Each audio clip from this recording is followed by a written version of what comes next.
Welcome to another episode of the Smart Real Estate Coach podcast, your source for actionable real-life examples and advice to help you move to the next level of investing. Each week, we help you make a quantum leap in your business, your finances, and/or your life. We want to help you take back control, help you thrive during chaos, and lead you through the current crisis to a better tomorrow. For more resources, check out smartrealestatecoach.com and be sure to give us a rating and review on your favorite platform. Good morning and welcome, Wicked Smart listeners. It's Chris Pree again, your host, and I have a really cool guest. I was on his podcast recently, Mr. Mike Zlotnik. Now, Mike's recognized, if you've never heard of Mike, as Big Mike. He's the CEO of TF Management Group. He's got over 16 years of experience in our world, guys, real estate investing in general.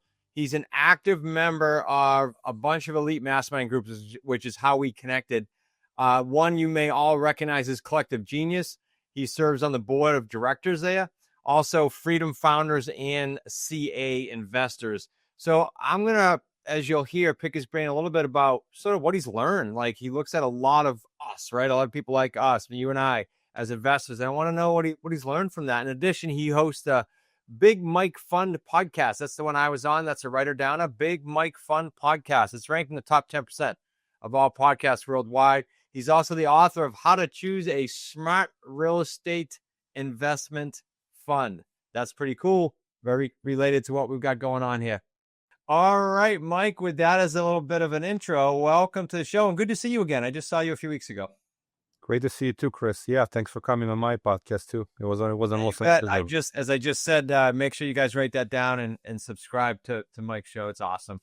And Mike, let's as I said to you off here, let's start with, you were in a job for a long time. I think it was 15 years or so. I'd love to chat about kind of how you made that transition and any ahas looking in hindsight or nuggets for the listener, because there's so many people right now listening that want to make that break and for whatever reason are stuck. Sure. So find a job that you like. You don't have to work a day in your life. I mean, I had a good job. I actually liked it for a number of years. I was a mathematician by education, to computer science, work in the IT world. I had almost 15-year career. Went from rank and file all the way to vice presidents, running departments. It was fun. I really enjoyed that. But at the same time, I discovered it wasn't necessarily my genius zone, and I was getting a little bit burned out. How do you make transition where you do it gradually first, and then you accelerate and you just kind of cut the cord?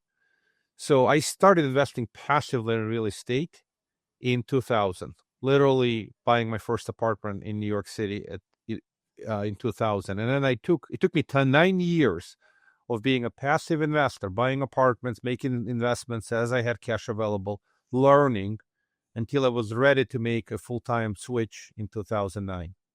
So how do you do this? Is if you're determined, you find something you like. If real estate is your passion, you build this goal. You continue to do your career, whatever it is: doctor, dentist, pilot, technology, IT person. But have a goal in mind that you want to make a transition one day. You don't know exactly the timing. So what you can do is you can start investing passively and learn as you go through that process. When you invest passively, I crack this joke, with this question. This is always on my mind. Are you investing to learn or learning to invest? It's always both, right? So you make investment, learn from it, communicate with the fund manager or the sponsor, whoever you invested with, and understand pros, cons, how things are going, what could be done better. If you ever want to do this full time, you need to prepare yourself. And the way you prepare, by learning from those who have been in the business for a while. So that's kind of how the whole thing transitioned. In 2009, I was ready to make a switch, and it just happened. I appreciate it. And I know you're involved. You kind of alluded to a few things that I want to go back to. You're involved in masterminds. I think you always have been. Talk about that a little bit, because again, the frustration level on my end, and you know this from chatting with me on your show, is if you don't like your JOB and you're listening, there are simple paths. You just said get around people, I think, or something like that. Like, talk about the mastermind, the power of that, and why they should be paying attention to that. And then I want to ask you for some lessons, because you've been around masterminds for a while. Like, why? Yeah, how and why can that play the role? Yeah, that's a great question. I'll tell you, yeah, I spent many years in multiple masterminds. And I have to say that it's been a huge blessing on many fronts. So, I'll give you an example. I've been in the Collective Genius Mastermind. That mastermind is for more of real estate professionals, mostly residential guys. But I've been in the group for a long, long time. I built connections with folks over the years, and enough commercial and residential guys and girls. I've been in California Investors Mastermind, been in the Venture Alliance Mastermind, Freedom Founders, a number of other ones. And all these masterminds, what they've given me is essentially few things. One is network, right? You connect with people. You connect with people who have deep knowledge in whatever their strategy, their market, specific city, specific strategy. Some people wholesale, some people wholetail, some people fix and flip, some people hold rental, some people do self-storage, some people do multifamily, open air shopping, industrial, you name it. Right. So each mastermind has its own benefits and its own strengths, but networking, one element. Two, obviously knowledge, right? You have best practices, you have processes, you have marketing ideas, you have capital raising ideas. You have a set of different things you could learn through these communities. You have speakers coming in, national speakers who talk about market, direction of interest rates, what the government is doing, what the Fed is doing, etc. Right? Next, you go into essentially doing business together with some folks, right? Why mastermind's helpful is you get to know people, know, like, and trust. And as you see who they are, you interact with them. So yeah, I can do business with that person. Either I can loan them money or I can invest in their deal, etc. So elbow to elbow, multiple meetings. It's a process. It doesn't get done overnight. It takes a little bit of time to build knowledge and to network with people and figure out who you want to work with and who you don't want to work with. So what do you say to the person that is afraid to speak directly to them now? The person that's afraid to spend money on the mastermind, because you and I, with the benefit of hindsight, go, well, yeah, of course you would, because we've gotten all these things from it over the years, right? It's easy for us to say that. If they never did it, I just see this. I have an event coming up, so I know this is an issue, right? People go, yeah, but, and they have all these reasons why they got to delay it. What do you say to them? They're afraid to spend the money on it. Listen, you get what you pay for. It's that simple, right? If you try to get free stuff, well, get free advice, right? That's the most dangerous thing you can do. If you're going to start learning from people giving you free advice on the internet or wherever, you're going to learn things that appropriately. So when you pay, it doesn't mean you always get phenomenal value. I mean, but typically when you start interacting with good experienced folks, and it does cost you, it's an investment. It's not think of it this way. It's not about the cost. It's about the value, right? If you get the value, the cost is less relevant. That's the bottom line. Sometimes you just go, most of these mastermind events have an introductory opportunity. You just come in. Maybe you pay a small fee. Maybe you even give a credit card as long as you show up. Your credit card is not even charged. Just go and check it out, right? What's the worst thing can happen? You don't like it and you cancel. And as long as you have an offer that if you don't like it, you can cancel, you're fine. But then you'll see the value rather quickly. I mean, you'll go to an event, you'll see the value, and then you'll be able to say, you'll have an aha moment. Now, you mentioned advice of others and things like that. Did anyone tell you, I'm going back to your other statement, did anyone tell you I think you said 09-ish is when you made your transition. Did anyone tell you, especially during 09, that you're crazy, you shouldn't do that, don't make a jump? Did anyone come at you with that? Listen, the way I was done, I was burned out. I was very successful. I had my exits. I had my, let's call it enough money built up. But at the same time, I was tired. Like no matter how successful you are, no matter how well you're doing, I was mentally tired. I wanted to make a change. I wanted to be kind of, you ever heard the expression, do you want to be head of a snake or tail of a dragon? Yep. Right. So I wasn't a tail of a dragon. I was a corporate executive, but you're not running your own show. So I wanted to run my own show. So 2009, I was ready to go. Fear was not my concern. I was never a fearful person. I've always kind of been in martial arts. No matter what happens, you fall, you get up, you go to the next one, you go to the next one. So success is about, not ready, aim, fire, but ready, fire, aim. And you keep re-aiming until you figure out what works. So that's the bottom line is, yeah, I mean, the times are a little scary. Who cares, right? In fact, when you enter that time, you enter at the bottom of the market. So a little bit similar to what it is right now. You're at the bottom of the commercial cycle, right? And that was the bottom of the residential cycle. So when the cycle is at the bottom, the fear is high. Warren Buffett tells us, be greedy when others are fearful and be fearful when others are greedy. Well, at that time, a lot of people were fearful. And that's the best time to get into the business because you're entering at the right time from a market cycle perspective. Yeah, I agree, Amelia. I knew you were going to go there. I remember like yesterday, it was 2013 when I had gone through my pivot in the crash, and people were saying, you're crazy, you're crazy, you're crazy. It was the best thing I ever did, right? So absolutely go against the grain, I think. So let's pivot here a bit, Mike, and move to sort of some market stuff. I want to get your thoughts on some of these things I wrote down this morning. So talk about, from your perspective anyway, what do you perceive as some of the bigger, I'm going to go both directions, headwinds and risks, and at the same time, what are some big advantages given today's market, like a snapshot today? Any thoughts on that? So if you're looking to deploy capital right now, I mean, it's kind of interesting, right? I mean, I've been a scholar of risk for a long time, and I love Howard Marks. And Howard Marks says this, right? Risk is a possibility of a loss, effectively, and you don't know. You can't always completely understand the risk. Sometimes before, and sometimes even after you make the investment. What's really interesting is also he goes and he talks a little bit about as price increases, so does the risk. As price goes down, so does the risk. All other things being equal.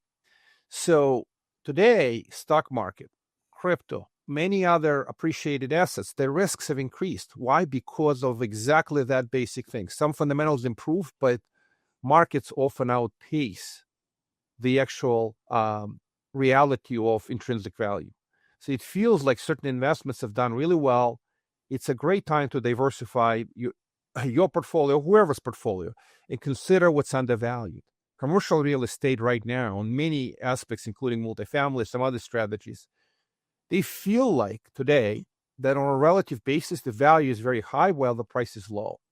Fundamentals are still solid, but the prices of these assets, because the Fed hiked fast and furious and kept rates higher for longer, now these markets have reset to a valuation level where things feel great to enter right now.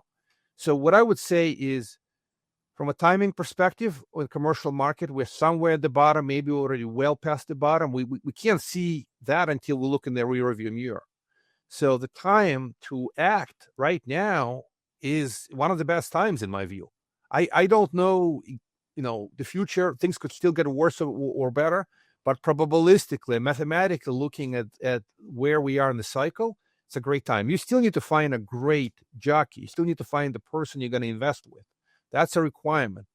But if you can cross that bridge, then now is a great timing to enter the market, start taking action, maybe selling some of these highly appreciated things and diversifying and taking some chips off this table and putting into this table, being commercial real estate, because the values here are incredibly attractive on a relative basis. Okay, who wants to be the next apprentice? Pretty interesting, guys. We started this apprentice program back as a July 4th, 2024 promo. That's where it started.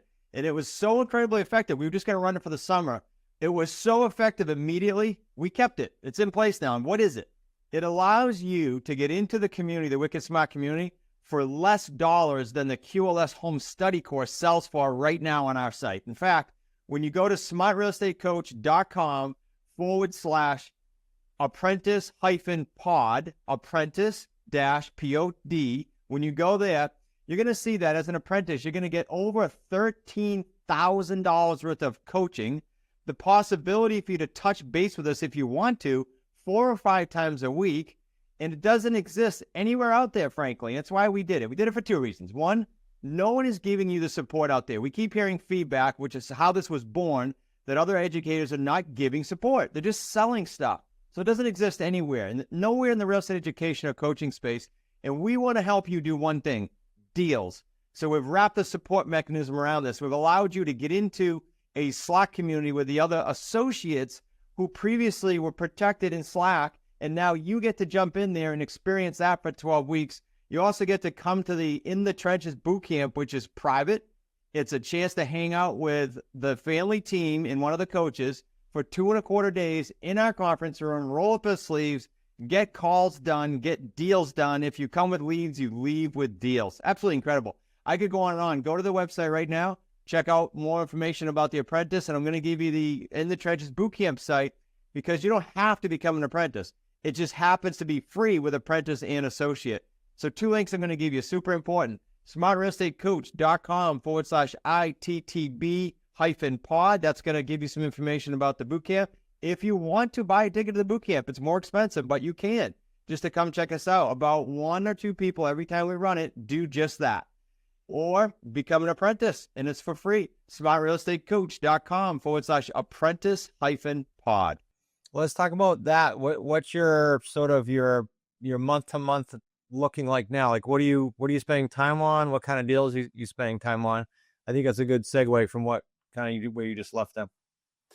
Sure. So we're not doing volume. We're doing precision. We're doing surgery rather than throwing stuff on the wall and see what sticks. So this year we did one large, great multifamily deal. I can tell you a little bit about that. We just closed on a great open air shopping deal. And then we're working now on a number of very, very strong triple net, absolute triple net industrial deals, which is another great strategy how folks can invest. I mean, in commercial real estate, you have many options, right? You could do multifamily, you can do self-storage, you can do shopping, you can do industrial. Industrial could be called its own name. Some people, I put industrial in the realm of commercial, although it can be industrial, a separate category. What I love about this is that I'm going to go through our general underwriting box, how we look at many of these commercial deals today. And we love industrial, we love open air shopping, and very few multifamily deals where you can get this. So I'm going to start with very, very simple math, right? When you buy a property at a certain capitalization rate, cap rate. The term is very, very simple. What is a cap rate? It's a rate of return on your investment without mortgage leverage. It's unlevered rate of return.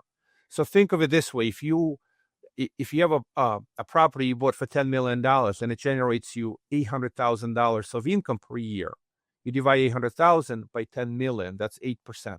That's the cap rate. Now, if you add mortgage leverage, if you borrow money at 6% from a mortgage, then you have a positive spread between the capitalization rate of 8% and the mortgage rate of 6%. So we look at this. This is very important to us. It's a margin of safety. It's a margin of cash flow safety. So I want to see 2%. If I can get 1.5, I can look at the deal, but I want to see 2% or better. That's one of the critical underwriting requirements. We were able to achieve that in industrial. The other thing I really like about triple net industrial is that the tenant pays for all the cost increases.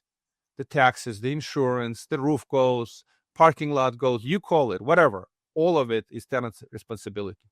So what you have is you have initial strong cash flow, and then you have every year predictable increases, 2 to 3% typically in the triple net industrial.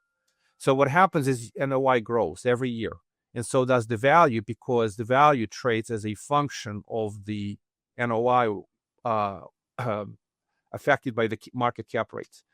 So the way we are thinking about this, we want high predictability. We want strong downside protection through conservative debt leverage, through fixed rate debt, through that positive spread of 2% that I mentioned. Great price relative reconstruction. If you can buy at 50% of reconstruction or better, you're in great shape. And the third element is we look at where the prices were at the peak of the market, where they are now. We're looking at a discount anywhere from 20 to 40% to the peak.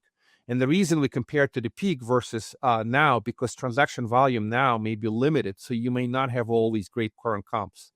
So if you don't have current comps, you look at what transacted a few years ago, and you compare the price now, you're getting 35% off. That's generally, to me, is good enough. Whether it's absolute bottom of the market or not, I don't know, but it's close enough. So these are the kind of things we look at. As I said, open air shopping, we just closed the deal at 9.25% cap rate. Percent cap rate, and we financed at 6.5. That's a spread between 9.5 to 6.5, 2.75%. That's a great safety margin. And that deal was financed with 57% leverage. Industrial typically trades with 60 to 65% mortgage leverage. These deals don't take a lot of risk. They have strong downside protection, but they have pretty healthy upside because you're buying them right. If interest rates come down, a lot of tailwind for all commercial strategies. What I'm curious, what state was that in, Mike? And then are you focused on any particular states right now, or are you looking more at the asset? Just give me an idea of where that deal was, the open air. I'm curious, and then what are you focusing on if you are geographically? Sure. So we're a little different from most of other investors that we marry money and opportunity. So we do. We are capital partners. People invest with us, and we invest into the deals. So the best way to describe it, we find deals with the sponsors, with the operators, actually feet on the ground operators in specific strategies. We've built relationships over a long time with specialists. So this particular deal that I want to mention comes from the group we've been working with for many years. This is our 8th deal with them. And they do various markets. In this particular case, they found a property downtown San Diego. And some people get very, let's call it, they're either too uncomfortable with blue state no matter what. But I'll tell you, yes, residential properties in California or New York City where I'm at, rent control or rent stabilization, I don't like residential properties here. I wouldn't invest here in residential properties because of all the challenges. But commercial properties in New York or California are very different beast. So that particular deal was in San Diego. That sponsor that we're working with brought us, we have many deals with them. We have deals with them in Chicago. We have deals with them in Atlanta. We have deals with them in Orlando, Florida. We have deals with them in Carolinas. So it's not a deal specific, market specific. It's where they found the deal, because that was a very motivated seller situation. They found a phenomenal deal.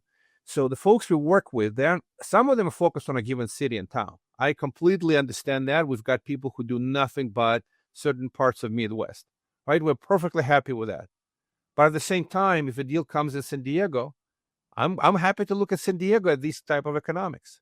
So I don't know how best to describe it. It's not, we don't look for market. We have relationships. We don't go search for deals in a given market. We build relationships who bring deals to us. Yeah. And they tell us, listen, I'm doing a property, in Indianapolis or suburbs of Detroit. The multifamily property that we closed in is near Ann Arbor, Michigan. And the organization that brought us the deal, they have a dozen property in Detroit suburbs. So they know the market. Yeah. And that property, again, is multifamily. And crazy enough, it was bought at 9 cap rate on purchase, 9 cap on multifamily, unheard of, and financed with 7. So it's another 2% positive spread. We looked at all the math. And every time we look at this in this market, this is the mindset. Some people tell me, well, I'm buying at a 5 cap and I'm financing 5.75 cap. That's a negative spread. Yeah. I don't want to do that. I want to have a positive spread from day one. Does it make sense? Yeah, sure does. And I knew you were going to say that. I wanted the listeners to hear that, because too many people get caught up in the markets because of the media and everything else going on. That's why I wanted you to share that. Do you see any, I'm not as much of a tech person as most. Do you see any advantages, let's say, for tech savvy people? And if so, in what ways? Like, what's going on? Anything technology wise, whether it's AI or anything else? And then I want to make sure we let everybody know how to reach you, of course. Sure. So we could talk with this segment for a long time, right? AI has been definitely transformational, right? We're certainly working how to implement AI at all parts of our business. We're using AI quite a bit in helping us underwrite, helping us search market, pull data, obviously, market developments. There's all kinds of technology developments that are happening, and I'll just leave it at that, because it's rapidly moving, rapidly evolving. Yeah. So we're trying to keep up and trying to see how it can help our business. Obviously, we're talking about a customer service chatbot. You have a question, can we implement Q&A and help answer investors some questions faster that way? Some real basic support, of course. But AI is very deflationary in nature. For those people who don't understand, it is almost, it's a revolution, transformation. And when that happens, it creates higher productivity. It's probably going to, reduce employment. I mean, I certainly don't like it when people lose jobs, but it's happening, whether you like it or not. It's an AI war with China. We have no control over it. It's going to happen one way or the other.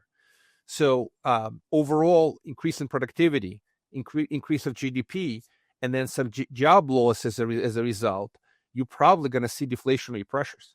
So as much as people yelling and screaming inflation, AI could actually put us into anti-inflationary or slowing inflation type of environment, right? And when this were to happen, interest rates can come down, because interest rates on a long-term basis is a reflection of expectation of inflation.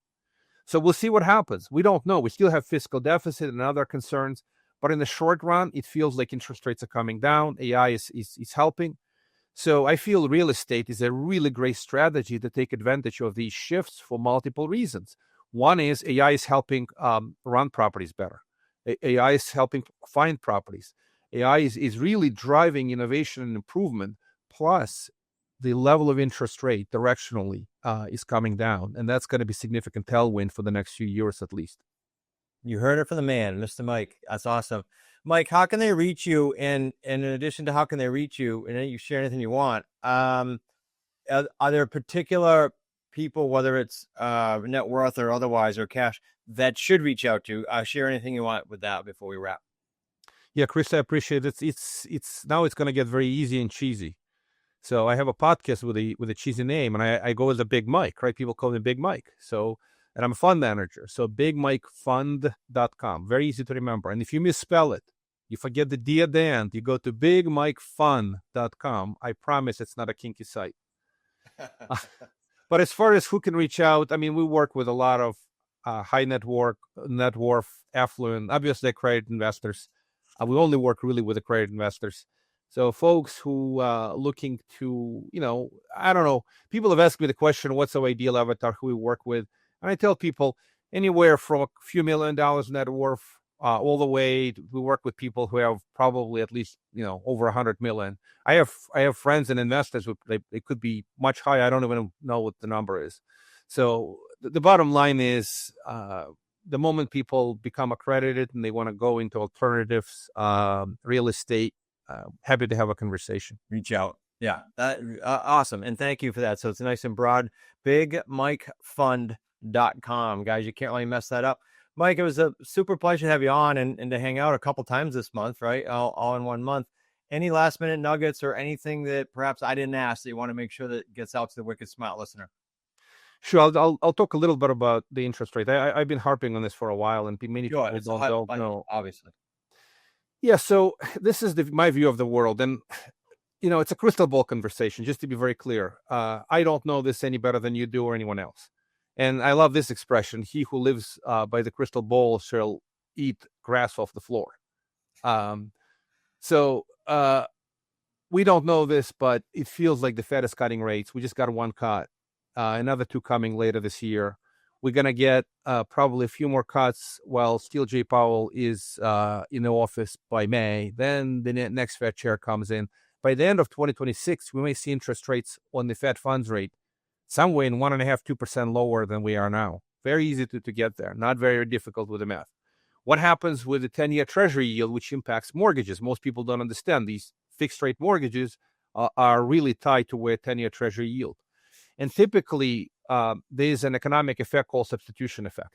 As short end of the yield curve or the short maturity interest rates driven by the Fed funds rate come down, investors substitute. Their bonds mature, they need to buy something else, and then they wind up buying a little longer duration.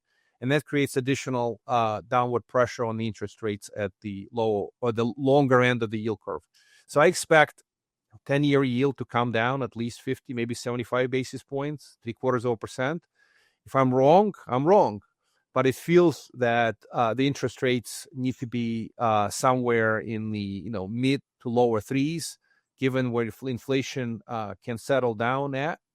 So that's my view of the world. And for those people who are very nervous about the budget deficit, all that stuff, I'll just tell you, back to Ray Dalio, one of the best solutions to solve the U.S. national debt and the budget deficit problem is to lower interest rates.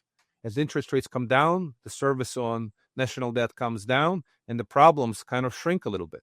So I think there are all kinds of motivating factors to get the interest rates back down. That's my conclusion. Well, I love the conclusion, and I love the optimism, and I'm on the same page with you, by the way, for what it's worth. But you said it. We don't know. The billionaires don't know. Mike, it was a pleasure, buddy, hanging out. BigMikeFund.com. Thanks for being on again. Thank you, Chris. Okay, Wicked Smart listeners, that wraps up our time together today with Mr. Mike Zlotnik. Listen, we're at the end of October here. I know for some of you this might be scary, but when you look back to January of 25 and you set some goals, are you where you thought you'd be right now? We got 2 months left of 25, which means really all your activities right now are into 26. We've got an amazing rundown next year, 2026, of the In the Trenches boot camps dates for you guys. I think as of the time of this, unless you're local, it's going to be awfully hard for you to get to the November 3rd one, literally next week. You can come. I might have a seat or two left. But if not, just go check out what we've got going on with the In the Trenches boot camps. It's pretty amazing, guys, because what we're doing is we're bringing people into our office here, if you haven't heard it yet, and we're doing live calls, live deal structure, calling your sellers, leaving you, sending you home with appointments and sometimes actual contracts. To learn more about how to get to one of those In the Trenches boot camps, because they're free with what we call the apprentice, just go to the number 3, numeric number 3, 3paydaysapprentice.com. That's 3paydaysapprentice.com, and use the coupon code podcast. Guys, we'll see you next week on the episode as we bring you another Wicked Smart Masters class. You know, guys, for years, I've been at the business now 34, but for years, we had some rent collection things in place. We had bookkeepers in place. We had marketing to go to all these different websites. Now, we simply go to prosperity.io. It was built with us and you in mind. You can market your first property if you're brand new. You can scale if you're already in the business, but you can market your properties across 50 plus platforms in one click for way less than hiring a pro. You can easily collect rent online, so it's like a escrow service for you. You can track payments. You can get monthly reports so you know how your investments are doing, or if it's your first investment. And no tech headaches, no guesswork, just smart tools to help you grow with confidence. Get started now at prosperity.io, because every portfolio starts with a powerful first step. All right, thanks for tuning in to the Smart Real Estate Coach podcast. If you got value from today's episode, guys, be sure to subscribe so you never miss a future episode. It literally takes one nugget to access some of the things we're doing. And when you're talking the size of the paydays, it's an opportunity cost that you can't let go. So don't miss an episode. And for goodness sake, share it with someone who needs to hear it. If you're ready to find your best path for getting started on your real estate investing journey in general, head over to smartrealestatecoach.com/get started.